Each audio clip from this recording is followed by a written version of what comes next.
Olá, alunos, tudo bem com todos vocês? Eu espero que sim. Vamos aqui para mais uma aula de ensino das artes com a professora Priscila Nunes, no qual nós vamos estar estudando o capítulo 7, página de 4 a 14, e os seus exercícios está na página 13 e 14, tá bom? Pegue lá o livro de vocês, capítulo 7, no qual nós vamos estar falando sobre o Renascimento e a Idade Moderna nas artes visuais, tá bom? Abram o livro de vocês na página 4 e 5, onde você vai se deparar com essa linda imagem, essa linda arquitetura, tá? E aqui nós vamos estar fazendo uma breve leitura de tudo que nós vamos estudar, tudo que está nas páginas dos livros, tá bom? Vamos lá? O primeiro parágrafo diz assim: na Idade Média, pode ser delimitada por um período. Qual seria esse período? Era uma época de grande influência da Igreja Católica, e a Bíblia se torna o principal motivo nas pinturas e nos vitrais das igrejas e nas esculturas, tá? Vitrais nós vamos estar conhecendo, tá? É uma parte da igreja que são onde vem na igreja católica, que são os santos, que está representado através dos santos, né? A imagem de um santo. E que posteriormente, atrás dessa imagem, nós vamos estar verificando os vidros de diversas cores, né? No qual dá a parte de iluminação para dentro da igreja. Continuando a leitura, aqui, a Bíblia se torna o principal motivo nas pinturas e nos vidros das igrejas e as suas esculturas, valorizando assim o espírito. Os valores da religião cristã impregnam todos os aspectos na vida medieval. Onde Deus é o centro do universo e a medida de todas as coisas. Assim se tem as manifestações de dois estilos muito importantes dessa época, que nós vamos estar conhecendo, que é o românico e o estilo gótico, tá bom? Agora, peguem o seu marca-texto, tá bom? Que nós vamos estar fazendo a leitura do segundo parágrafo, que eu quero que vocês passem o marca-texto nas frases que eu vou estar falando, tá bom? A arte teve bastante mudanças significativas. A arte medieval, onde Deus era o centro das atenções, e o uso das rosáceas para facilitar a iluminação interna da igreja, né? Onde eu acabei de falar que são as imagens dos santos em forma de vidro, que aí vai estar dando a iluminação para dentro da igreja. Posteriormente, nós vamos estar falando sobre essa iluminação, tá? E então, a arte românica e o teocentrismo atingiram seu apogeu na arte gótica. A arte gótica e a arte românica, ou românico. Neste desenrolar da época, o homem começa a perder, olha só, como o homem é bastante esperto, ele começa a perder para o humanismo e coloca-se como o centro das atenções. Ele encontra outros focos no mundo que inicia-se assim as inovações artística e cultural, no qual esse artista procura estudar o corpo humano. O corpo humano e procura também a perfeição e a harmonia, onde a harmonia das formas, onde se origina-se o renascimento de uma nova arte, tá bom? Agora vamos aqui para outra página, onde nós vamos estar conhecendo as características da arte românica ou românico e a arte gótico ou gótica, tá bom? As características de cada uma delas são: primeiro nós vamos estar falando sobre românico. A arquitetura românica formam as abóbadas das basílicas. Segundo pontinho, os pilares fortes e maciços. Terceiro pontinho, as paredes espessas com pequenas aberturas funcionando como janelas e torres de arcos. Agora, a característica gótica. Presença e a sustentação da estrutural através do accorbote, onde esse accorbotantes, ele é um suporte construído na parede do lado de fora da construção. Mais à frente nós vamos estar conhecendo, tá? E aqui também é uma planta arquitetônica com formato de cruz latina, tá? Mais à frente nós vamos estar conhecendo a arte gótica, que é a arte que é considerada como uma expressão do triunfo da Igreja Católica durante a Idade Média, já que era uma expressão artística, notavelmente religiosa também. O estilo gótico era contraposto ao estilo arquitetônico românico, anteriormente em voga nas construções medievais e principalmente em mosteiros e basílicas. Mais à frente nós vamos estar falando sobre essa arquitetura abóbada. É uma construção em uma forma de arco. Mais à frente nós vamos estar verificando como é essa estrutura, tá bom? Vamos lá então. Aqui na página 7, tá? Acompanhe a leitura do livro também, tá? É uma construção em forma de arco, como vocês podem estar observando aqui nessa paisagem, tá? É uma arquitetura em forma de arco com a qual se cobrem espaços compreendidos entre os muros, pilares e colunas. Compõe-se então de peças lavradas em pedras especialmente para este fim, denominadas-se aduelas e tijolos aprimorados, como vocês podem estar observando aqui também, ó. Nessa imagem aqui abaixo, essa daqui, que é a catedral, que é uma catedral, é o interior da catedral, tá? Observem aqui a imagem do próprio livro de vocês, onde você vai estar observando, tá? São tijolos apoiados sobre uma estrutura provisória de madeira ou cimbre, tá bom? E mais aqui à frente, nós vamos estar falando sobre a estrutura gótico e a estrutura abóbadas, tá bom?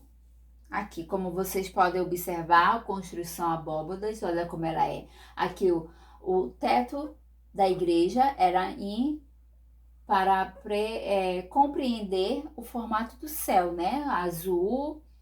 E vocês podem estar observando aqui no fundo tá uma imagem, tá? Que é onde nós vamos estar falando sobre as pinturas também, as esculturas e as pinturas. E aqui nós vamos ter, ó, aqui acima onde a seta está indicando, nós vamos ter o rosáceas. Mais abaixo nós vamos ter o tímpanos. E logo aqui o arquivoltas. E aqui o arco quebrados, ou o ogiva, tá? Agora nós vamos estar conhecendo o que é um ogiva. É um arco caracterizado por duas curvas que se cruzam em um ângulo só. Como vocês podem estar observando aqui, ó. Aqui nós temos um ângulo, certo? Agora, mais lá embaixo, nós vamos ter as esculturas. Aqui na página 4, tá? Aqui nós vamos ter uma, duas, três, quatro imagens, tá bom? E aqui eu vou estar falando um pouco sobre a estrutura.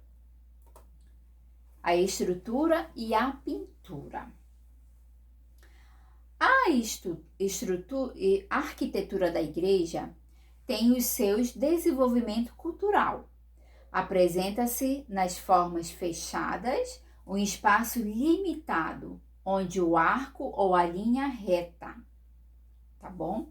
E aqui nós também podemos agrupar as esculturas góticas em 4 categorias. A primeira, que é aqui onde está no slide também, tá? A estátua coluna. Segunda, escultura em volto redondo ou escultura de devoção, que é a imagem aqui número 2, essa imagem aqui. É uma evolução de estátuas e colunas que surgem, que são ligadas à oração, onde ele vai estar fazendo a sua oração individual e os seus cultos privados, separada do contexto da igreja. É o momento que você pega a imagem, tá? Para fazer a sua oração no individual. E isso é lá na Idade Média, tá bom? Número 3. O relevo esculturístico. Que aqui nós vamos estar observando a imagem, que é essa daqui, que é o número 3. E aqui fala assim, relevo localiza-se sobretudo os tímpanos da entrada da igreja, na entrada do templo como um arco ou triângulo. Aí como nós vimos aqui, ó, um arco ou um triângulo, ó, bem aqui, ó, tá? A escultura funerária ou arco tumular, que é aqui na figura número 4. Certo? E aqui nós vamos ter a pintura. Vamos lá para a pintura. A pintura é a pintura retábulo.